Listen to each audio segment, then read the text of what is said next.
તો વેણ બોલ્યો છું કે મોગલમાની અવિરત અમી દ્રષ્ટિ છે, અવિરત કૃપા વરસી રહી છે રાજભાઈ.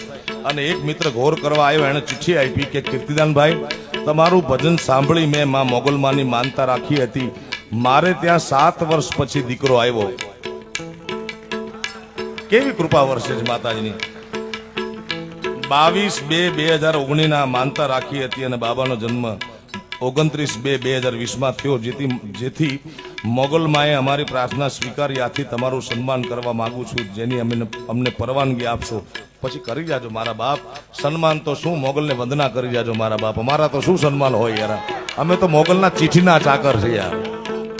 અને આ ભગોડાની વાત કરું, અત્ર તત્ર સર્વત્ર મેં કીધું ભીમરાણા માતાજીનું જન્મસ્થાન, પછી તો બધે મોગલ છે.